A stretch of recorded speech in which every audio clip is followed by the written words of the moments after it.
So, 1st and 15. Shotgun play fake. Dak into the pocket. Steps up, throws down the middle. It's caught. Pickens gets away. Left side 15. Sutters into the 10. Walks in. Touchdown Dallas. Holy cow. George Pickens somehow broke away from everyone and trotted into the end zone for a 37-yard touchdown. Oh, you never know what's going to happen when George Pickens gets the ball, or when you're going to watch George Pickens in primetime at all. He might get a penalty after scoring the touchdown. He might break a couple ankles. He might be the first Cowboys receiver since at least 1991 to top 100 yards receiving in the first half of a game in which he did not start because he was presumably being disciplined. Yes, it is the Monday Night Preview. I'm Greg Rosenthal. That was Brad Sham on KRLD, and that was an easy Cowboys win, 33-16, a game that didn't really feel as close as the final score. Nick Shook, the Cowboys, even in a game that frankly wasn't that interesting, and we're going to do some news. There was a lot of big injury news, and love everyone that's joining us live on YouTube after that game. We're going to take your questions in the chat after we do the game and some news. In a game that wasn't that interesting, Shook, I do like that the Cowboys offense does make it interesting by benching their two receivers, CeeDee Lamb and George Pickens, for the first drive of the game, and then letting them back in to completely dominate a hapless Raiders defense. I never thought you'd be one for the manufactured drama. I didn't take you as a trash TV viewing type, but apparently that's where we are. Yeah. I mean, the good thing about this is that the Cowboys offense got back to looking like they were supposed to look, like they have not looked over the last couple of games. And that alone powered them to what really was a runaway victory. It was not as close as the score, indicated. And the funniest part I think about it to me is the fact that it's George Pickens, the guy who's not on the field, like you said, for that first drive. They don't really play a part in the second drive, which ends in a Dak fumble. And then after that, they just light up the Raiders defense. Pickens leads them in receiving, and he produces the best highlight of the night, which is the one that we just played right there. Yeah, the other highlights, they were almost too easy. We'll actually get to it first because it really hits on the theme that I wanted to touch on with this game. We won't spend a ton of time on this game. With the Cowboys, we'll talk about their future because 4-5-1, a couple big games coming up against the Eagles and the Chiefs in national windows. They have an offense, and now with Quinnen Williams, maybe a defense to compete in those games. But yeah, Pickens ends up with 144 and a touchdown on 11 targets. CeeDee Lamb, 66 yards and a touchdown, and would have had a second touchdown and a 40-burger late in this game for the Cowboys. But Dak and him could not connect on a wide-open fourth down call right near the goal line. Let's go to the CeeDee Lamb touchdown because it was part of a trend of the night where it was just preposterously easy for the Cowboys. Still no attempts here to CeeDee Lamb. Yep, you're thinking the same thing I was. He's split out wide right, fake toss right. He's looking, CeeDee Lamb right on cue, end zone touchdown. Yep. You're thinking the same thing. He just got behind Polamalu and Lonnie Johnson. It looked like there was miscommunication, and Kirky was running free on the right side. That is an 18-yard Prescott to Lamb touchdown, just his second touchdown grab of the year. And the Cowboys 9 seconds into the second, up 9-6. Great call there. Ahead of the play, Jason Horowitz and Kirk Morrison calling it on KRLV. They saw the touchdown before it happened. I was watching the Manning cast for this part of the game, and they were just, Peyton Manning was so frustrated about how obviously open CeeDee Lamb was going to be on that play, and was. And that was a trend throughout the first half of this game. Yeah, it definitely was. I just looked up some numbers because I'm thinking, like, in hindsight, it felt like everything was easy for the Cowboys in the passing game, and that felt like they were soft coverage. So I go look at the numbers real quick. They pressed on over 20% of their defensive snaps, the Raiders did. It didn't look like that at all night. Their average target separation was under 4 yards. It never looked like that. It didn't look like that on that play. It didn't look like that on a number of other plays where it just felt like the slant was always there. The quick throw was always there. The extended play and finding somebody downfield was always there. Like you said, preposterously easy and exactly what the Cowboys needed to kind of get back on track offensively. Yeah, there was another touchdown. Who was it to? Over the middle, Ferguson, where he just has a sit route. He sits down, and there's a defensive lineman and a linebacker who are in the same area, and there's no one within 10 yards. And this is just like a 4th and short type of play over the middle. How does a guy get open by 10 yards on a 4th and short play within 2 seconds? They're really poorly coached defensively. I'm getting texts from Jordan, Rodrigue, obviously, and other people watching this game and just wondering about the future of this Raiders team. I would say this Raiders team, if you had to rank the offensive line and defensive line combinations and say who is the worst team in the NFL in the trenches, the Bengals would be in the mix, but I think their offensive line is better, certainly. I think the Raiders, despite having Max Crosby, and yes, one of our viewers right now is saying justice for Max Crosby. He does not deserve it. I think despite Max Crosby, they are the worst team in the NFL. They are the softest team in terms of not getting any pass rush other than Crosby. Can't stop the run, can't run the ball, can't even attempt to run the ball. What is this team right now? Yeah, I agree. Max Crosby's on a complete island on both sides of the ball. You're absolutely right.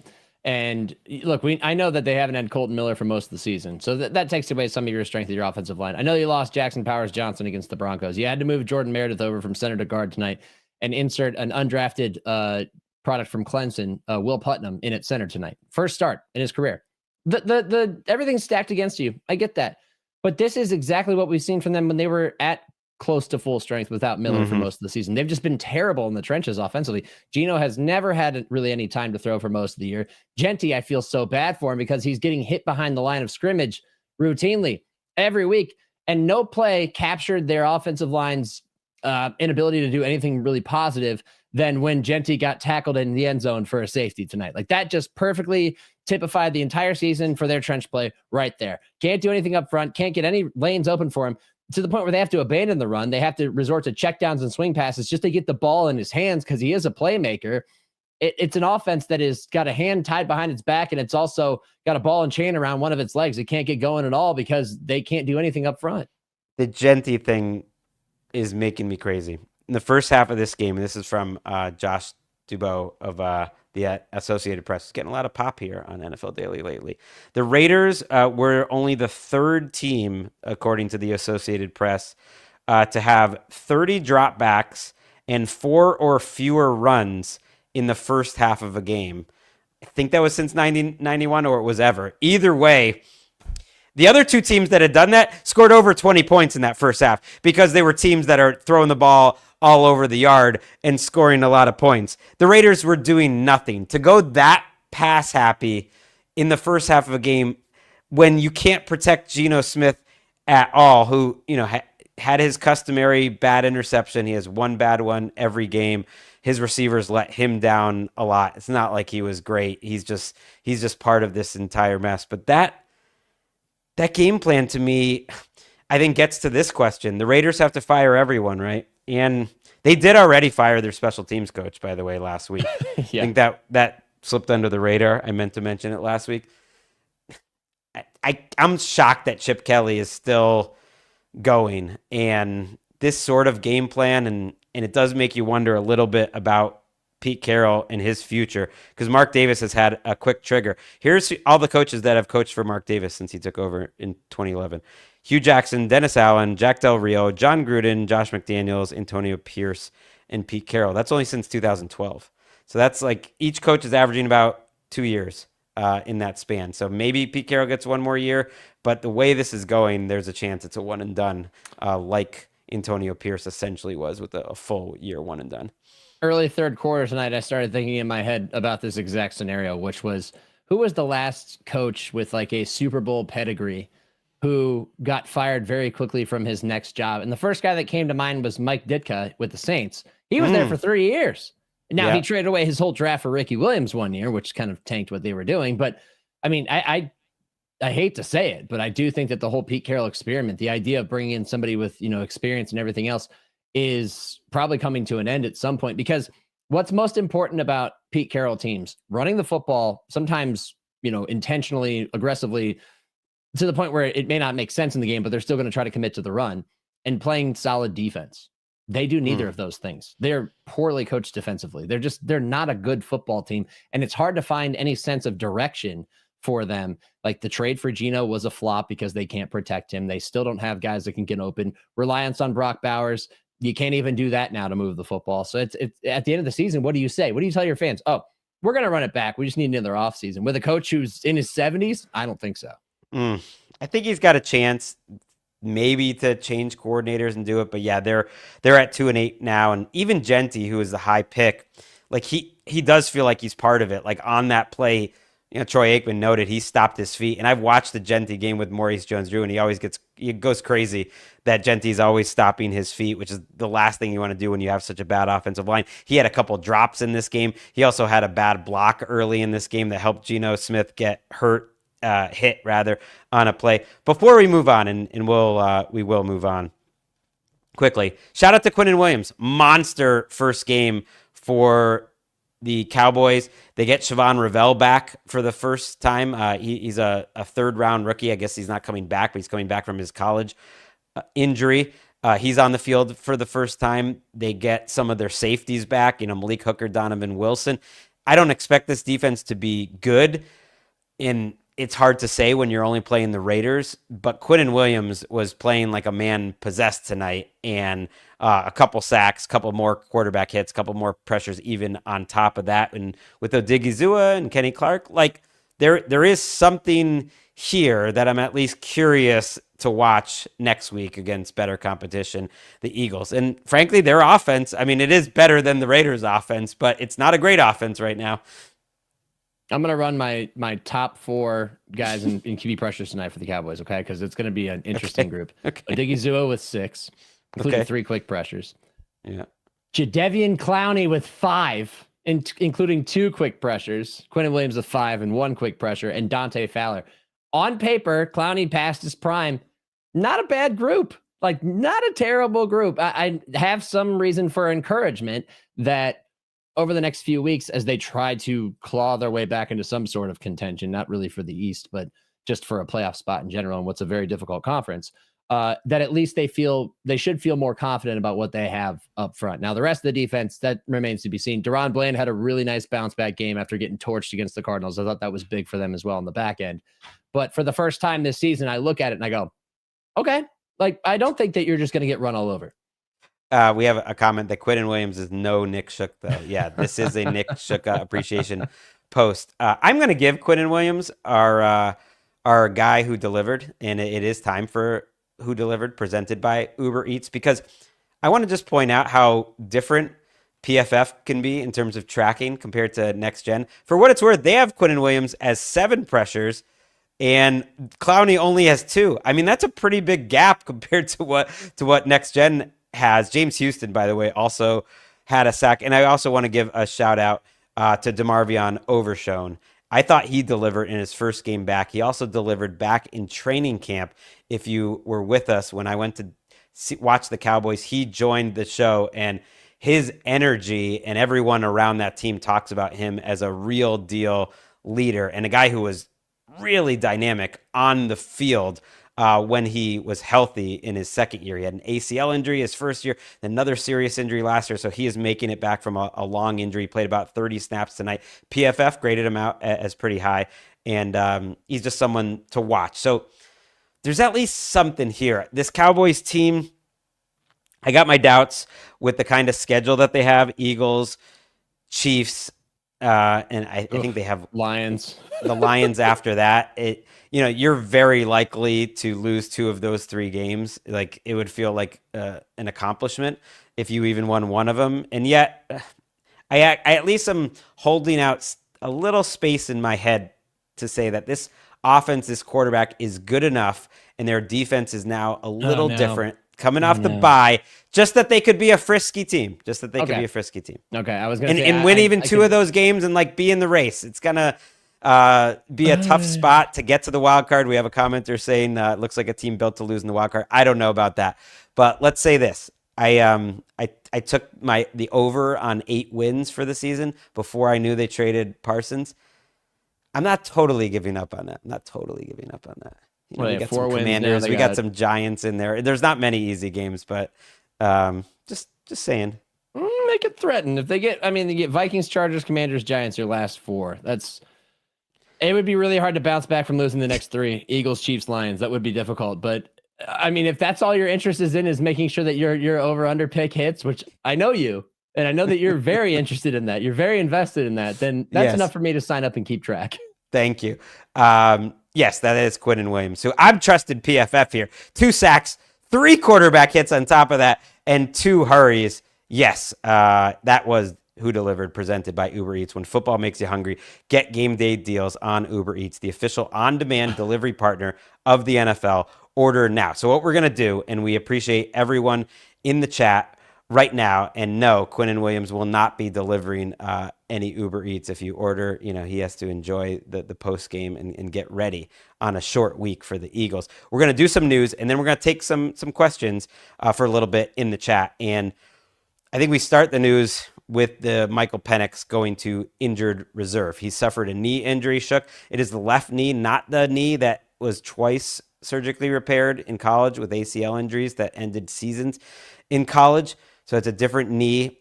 It could possibly require reconstructive surgery, according to NFL Network insider Ian Rappaport. At this point, they're looking at further tests to see if that is necessary. But either way, Raheem Morris admitted if he's going on injured reserve, there's a pretty big risk he's missing the rest of the season. And from the sound of it, we are fearing that it's going to be a long recovery. What do you think about kind of where the Falcons and Penix specifically are at, and where, let's say he does have a torn ACL, where kind of this leaves him? I mean, it's been a very rocky second season for him. It's been up and down. Running back that Falcons-Panthers game today, I felt like once Bijan wasn't getting chunks on the ground, everything was a little bit more difficult for them offensively, but I did like what I saw from him. It's just been very inconsistent. We kind of discussed this when we were redrafting the quarterback class, and maybe we got a little out over our skis too much when figuring out that second tier, because I still feel like he's got it in him. It's just that the accuracy has not been reliable. And I also really wonder if this offense is tailored toward him. Like, I don't think it really suits him well, whether it's the reliance on the pistol and a number of other different things. It feels like he's kind of having to overcome some things systematically that, like, scheme wise, that just don't fit him. But I don't think that this really threatens their long-term outlook. It's just the fact that you wonder about his road to recovery. It is good news that it's not the same knee, given his lengthy history at Indiana before he ended up at Washington. But it's never news that you want to get. At this point, they're fortunate. They have to be feeling fortunate that they still have Kirk Cousins on the roster. Now, of course, they have a lower ceiling. They have a lower ceiling offensively. You saw that in that game against the Panthers, but at least they have somebody to turn to. It's been a disappointing season for the Falcons overall, and this is the most disappointing news of all. But I don't know if it necessarily threatens his long-term outlook. It sucks to hear, at this point in the season. Almost as bad as my mouse dying right now also sucks. And since this is live, you're going to see me lean over for a second to get a quote. Okay, no one would notice. Most people are listening, but we appreciate the diehards that we're going to take some questions from in a minute. Penix struggled, but the numbers would say he wasn't as bad as kind of the eye test would say. And so I went through some numbers for this season. First of all, his numbers are pretty similar to that 4-game span that he had a year ago, which we were impressed by. But PFF had him graded as the 36th best quarterback out of 41 in terms of their qualifiers. And that is a little closer to where I had him. 17th in QBR, 24th in EPA per dropback. This is out of 34 qualifiers, so in the middle of QBR. 16th in success rate. 32nd out of 34 in third in long. And that is one of the stats I look at. And a really bad, big time throw to turnover worthy play percentage. So add that all up, and that profile tells me he's taking a lot of check downs. He's hitting a lot of 5 and 6 yard passes. He's not having a lot of wow plays. He's not having a lot of big plays. I did think Sunday was one of his best games of the season. He only finished about 2.5, 3 quarters, but he looked good. He went over the middle of the field like he was having a clean game. I think he was testing the middle of the field a little more over the last couple of weeks. Ultimately, you're right. He didn't fit in this system, and the system won't be there next year. Zach Robinson he's just not going to be back as their offensive coordinator. I don't know if Raheem Morris is going to be back. I don't know if Terry Fontenot, the GM, is going to be back. You're 3-7 in a year that you kind of went all in, and everything is possibly on the table. And I think this move, Shook, before we move on from Penix, kind of points out like, oh yeah, Kirk Cousins is on the roster with a $40 million cap hit and is going to charge 30 something to get rid of next year in dead cap money. And he's not even a good backup right now. And like we see with a lot of these quarterbacks, it might be someone else's regime that ends up inheriting Penix and seeing where this goes. And if he's coming back from an injury, it's a tricky situation. You know what I mean? Where they're going to have someone who might be ready to handle the offseason program. Because I don't think Kirk Cousins is going to be that guy. Yeah, you're right. And I think that anytime there's a regime change too, that you're entering uncertain waters, because you don't know if the next person that they hire, the next leadership group that they hire, even wants, Michael Penix. They probably won't want Kirk Cousins, especially at that number. Anytime that you make a sweeping change like that, you are preparing for things to get torn down. And that could include your quarterback, which is what throws everything into a place of uncertainty. So I think that's right. And you're right. They did kind of go all in and they haven't produced. So it feels like we're headed in that direction. And yet I think when you take the job, and you look at, the full landscape of what this team has, you see former first round pick quarterback, played 2 seasons, showed some promising things, was inconsistent. Maybe it is just a lack of system fit. Maybe we can make something out of him. You know that a lot of these leaders, they come there with, they get to where they are in their jobs by a bit of ego, right? In my ego, I can make something out of this guy. So I'm not saying it's the end for him, but there are going to, if they do make those changes, there are going to be more changes than just that, especially in the offensive side, because this is a group that, if you look at it on paper, has enough talent to be better than it is, and it just hasn't been that good. Yeah, they have a profile of a 5-5 team that's had some bad luck, to be honest. I don't think they're that bad of a team. Certainly like a 4-6 team. And yeah, thank you to Brad for asking everyone to smash that like button. We are loving seeing the subscriber numbers going up lately. So also subscribe. I look at this Falcons team and you just remember that, look, if Penix was coming off this injury, and they could even consider taking another first-round quarterback. Like, it's not that crazy. Oh, but they don't have their first-round pick.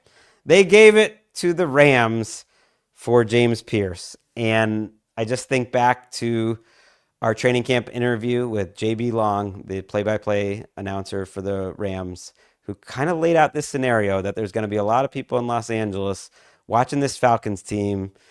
And they kind of bet against this Falcons team a little bit. And that bet is looking pretty good right now. A couple more items of news before we take your questions. Ja'Marr Chase, we mentioned that we thought he would be suspended after spitting on Jalen Ramsey. He was indeed suspended for 1 game. Man, that is costing him a lot of money when you think about his base salary. That is a enormous payment for him to give up, a weekly check, which is 1 out of 18 checks you get all season.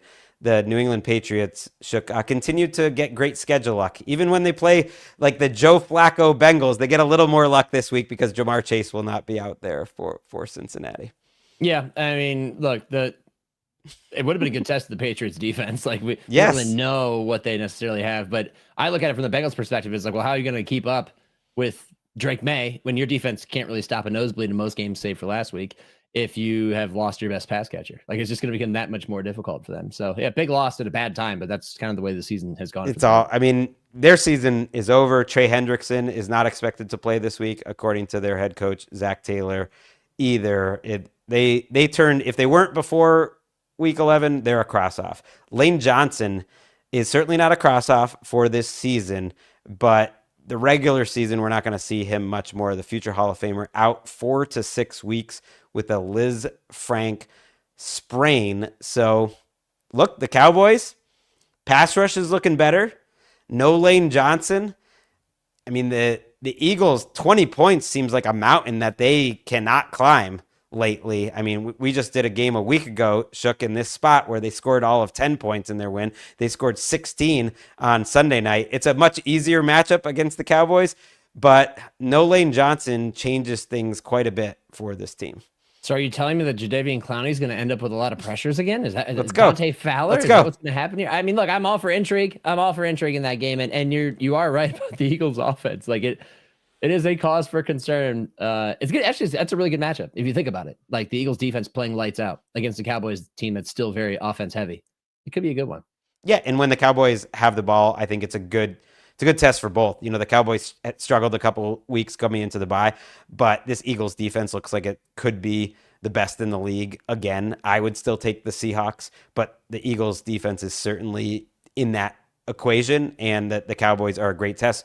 They moved the ball pretty well on them in week 1. They were not in the same shape that they are in right now, but that was a game the Cowboys certainly could have won. They did not. A couple other injury items. Josh Jacobs is week to week with a knee injury. Sounds like there's a chance he could play this week against the Vikings. We'll see. Milton Williams, the great free agent pickup for the Patriots, is on injured reserve. That happened over the weekend. They didn't play over the weekend, so we had not hit that news. That is a big loss for them. One thing I've been worried about as a Patriots fan, I think they're about as thin, at top heavy as just about any team in the league at almost every position, including the defensive line. And they have had maybe the best injury luck in the entire season, along with schedule luck. They've been missing almost no players. Them and the Rams are two of the best teams that have been missing very few players. And so that injury luck bounces back on them, and Milton Williams is going to be out for at least a month with an ankle injury, which is bad news for them. Tyrod Taylor is going to start in week 12 for the New York Jets. And then just our thoughts go out to their player, Chris Boyd, who was shot over the weekend and underwent multiple surgeries. He's in critical but stable condition with the Jets. So just our best thoughts out to him. We thought it'd be fun, changing gears, that if you had the love to be like a real shookster, I'm trying to think of a nickname who would stay up for Monday night NFL Daily live streams. You got anything for us? Okay. I mean, I'm not thinking like Claymates. Is that what we got excited about? We haven't really leaned into the Claymates enough. I was more of a Clay Bon Vivants guy, or the Clay Bonbons, but either way, I keep forgetting to mention that's if I'm self-scouting, Shook. 1, I talk too much. 2, just keeps going on. 2, I come up with bits and then I forget about them and never go back to them. So that's a problem. Yeah. So the callback connection, the efforts on the callbacks has to be a little bit not better. a strength. So I'm asking the listeners now. We need a name for just regular NFL Daily listeners. Like what would their names be? The Daniac, like Maniacs, but Daily. I don't know. Okay. I'm saying put it in the chat. Let's take some questions.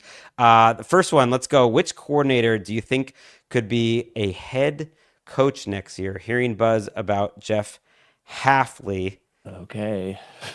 That is certainly one. Let's think about why Jeff Hafley ended up with the Packers, which is that he was bailing out of Boston College in a year in which he was probably going to get fired as their head coach. Let's not forget that. Okay, but that was a tough situation. No one can win at Bill O'Brien at Boston College. Not a good year, but got a big dub. Yes, I might do this as an entire show coming up on the NFL Daily feed. It's funny because a lot of the hot coordinators from a year ago are not hot anymore. Is Jesse Minter like a big time candidate? I'm not so sure. Is Joe Brady as hot as he used to be? I don't really think so. Could Cliff Kingsbury get some looks? No. I could see it. I don't. I mean, maybe if we're going retreads, I guess that's one of your leaders in the retread department. We are in a weird spot when it comes to that. If you think about it, Steve Spagnuolo, I actually think might get a look with the Giants, or maybe elsewhere. Vance Joseph, maybe with the Broncos at some point, could get another chance. He did not have a great, first time around, but you never know. You got anyone?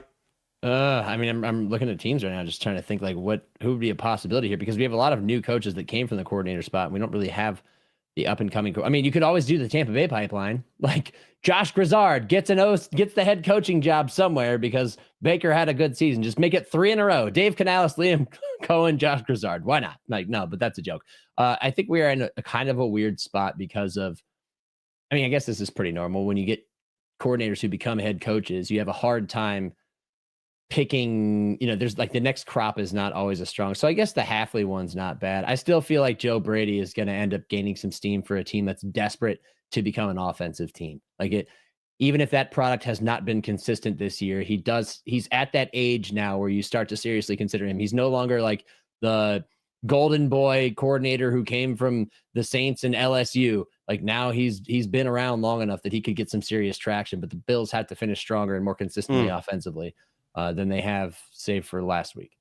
Chris Shula was brought up by Jay Glazer, the defensive coordinator for the Rams. I think is going to probably get some interviews in this cycle. Mike McCarthy could be around. Matt Nagy could be around. Lou Anarumo, like who knows? Doesn't feel like there's a lot of like hot young candidates. Have a question. When is the NFL going to flex bad primetime games? Great question. We got the Commanders on Sunday Night Football in 2 weeks, and they didn't flex them out. They kept them. Broncos, Commanders. What are we doing here? We haven't had any. Remember the whole controversy that, we can flex Monday night games or Thursday night games? Did they say they could flex Thursday night games? No, Monday night games. You're putting on, what is that hat? This is an NFL hat right here. That is National Football League. Oh, you're not going to criticize? Rob Lowe hat. No, I'm just playing around. No, I mean, if you love the NFL, you want to see great games in primetime. We're going to have Marcus Mariota in primetime again? What are we doing? I just watched Marcus Mariota throw a crushing interception in Madrid to lose the game. No, of course I don't want to see that. But I also understand that networks can battle for things like this. Let's flex out every bad remaining primetime game. But we also have to remember that the Cowboys are in a bunch of primetime slots. And thank God they won in commanding fashion tonight, because if they didn't, we'd be complaining about their upcoming dates. Yeah, but at least they have Dak Prescott and CeeDee Lamb, and they're a competitive team. We've been having too many dead teams in these primetime games. We got the Giants against the Patriots next Monday night. And the Monday night flex is tough because you got to look ahead, I think, with like a month notice to make that change. And so we just Sunday night flex. I haven't seen it. And that Commanders one, I did go look at the schedule that week and thought, okay, what's the game that they would flex into it? And there are reasons you might not be able to. Like Panthers Rams wouldn't have been bad, but are the Rams already at their primetime pop? Yeah, we got a comment that you are the employee of the month, Shook. I mean, you are a kiss up. Have you no shame? The NFL hat. It's a joke. I'm playing into it. I'm leaning in. Let me lean in for once. All right. So who are you flexing out? Broncos, Commanders. Who are you going to flex in from that week? Let's just go right off the rip now, because I'm looking at that schedule and let's see. Bears, Eagles is the Black Friday game, for example. What else are we going to do? Bills, Steelers from 425 to 820. I guess that's better. That one probably is protected. See, there are a lot of different rules. And now you see why I'm wearing Here's the the game. Rob Lowe Here's the hat. game.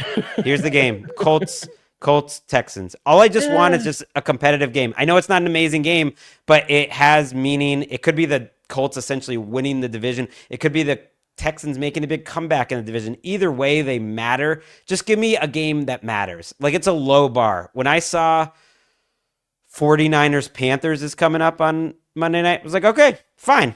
Like, not great teams, but they both have winning records. The game matters. I mean, Commanders, Bo Nix, get me out of here. How do you feel about Texans Chiefs week 14 Sunday night? That's great. I like the Texans. You cool with that? Okay. I'm totally fine. By the way, they're in primetime Thursday night. We got a new lineup this week. I'm out on Thursday night. My daughter Ellis, big concert. I got to be there. She's in the orchestra.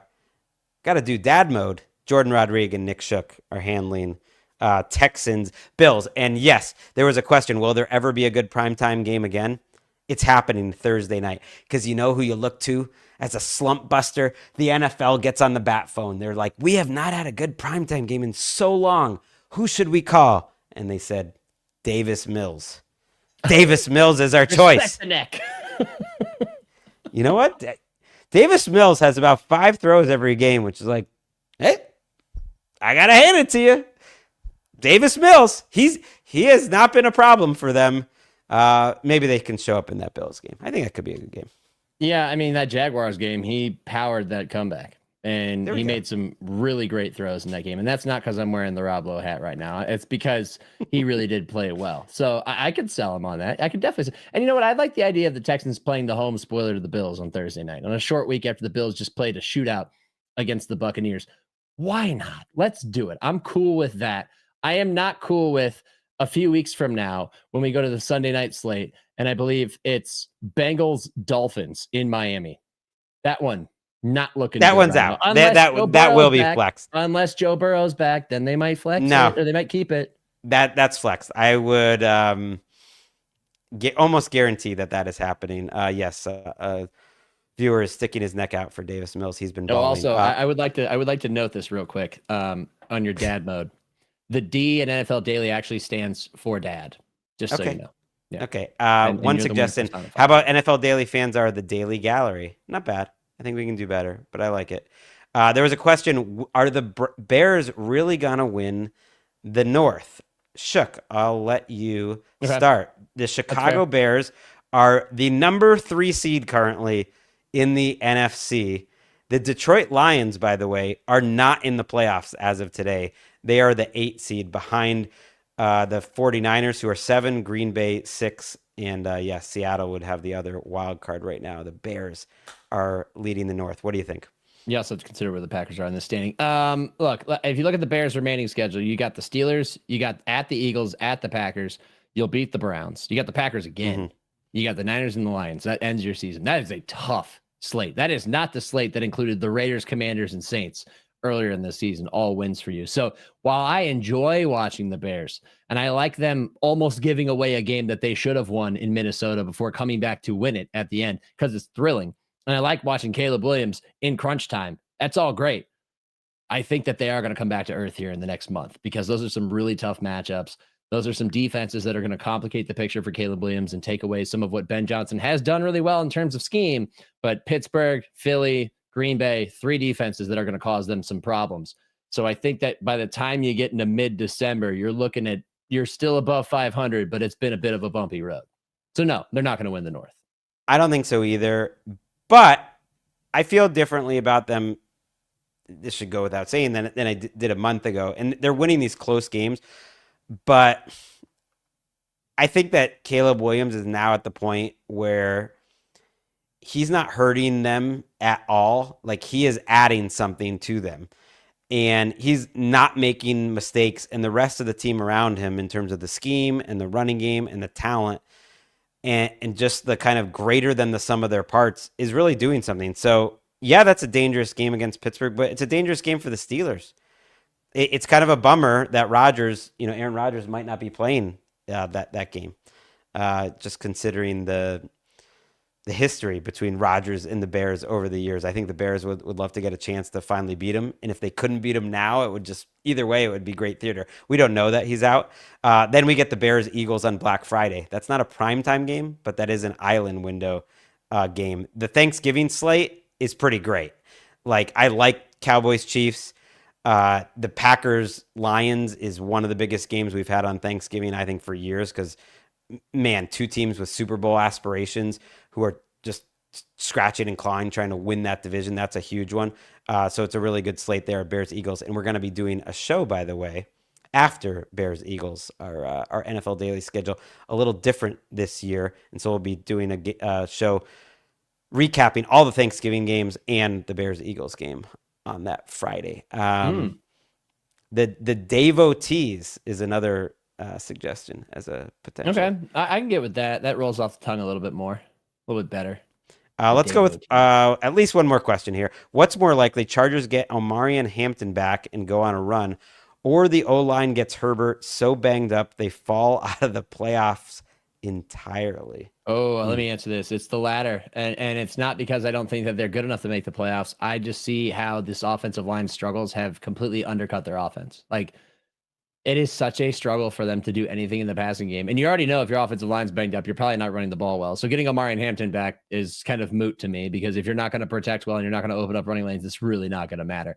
It's kind of criminal to see how they don't protect for Justin Herbert. And especially because we just had a couple of weeks ago an example of how one guy, Joe Alt at left tackle, can shore up everything so much that you can just light up an opposing defense. And suddenly that's gone, and it makes for a painful watch for them. That Jacksonville game was painful to watch. Like we talked about a later game basically being the indication, I think it was a Sunday night game, of we give up. The Lions we give up. Like we quit, it's cold, right? Trey Lance coming in with like 4 minutes left in the game is also like the It was human like 10 minutes flag. or something. It was crazy. Like you already knew at that point. And Jim Harbaugh's just standing on the sideline, like looking up into the sun in Jacksonville with that same like confused grimace on his face, as if like he just could not figure out what was going wrong. I can tell you what's going wrong. They don't block for him. And you can't do anything offensively. So I think the latter is probably more likely. I would hate to see them fall out of the race entirely, but I don't like what I'm seeing from their offense right now. I think the latter is more likely. I don't think either is going to happen. I think they'll make the playoffs in a similar fashion to, how they did when they got blown out by the Texans in last year in year one Charger under Harbaugh. I give them a better chance to go further this year because I think Herbert's playing even better. But a team that gets destroyed in the way that they have like multiple times, and then every time they go to the East Coast, they just don't show up. They fall behind against Tennessee. They barely win against Miami. They lose against the Giants. They've been great. It's been a bizarro Chargers season. You know where they've been great? Big primetime games and like their biggest games of the season. They've played great. And that's why I don't count them out. I think Amari and Hampton will help them quite a bit, but it's the offensive line that's the problem. There's a question, still think Kansas City makes the playoffs? Yes, I think that's an easy one. I sit back and I look at that record and I watch all the morning talk shows being like, the Chiefs, they're 5-5. Oh my God. The sky is falling. And I'm like, we still can't. I don't care. Like, yeah, it's November. I still don't care. I have seen this story too many times to take the bait that this is the end of the Chiefs. Until they're out, they're in. Just take it as fact. I hear you, but every loss makes it a little trickier.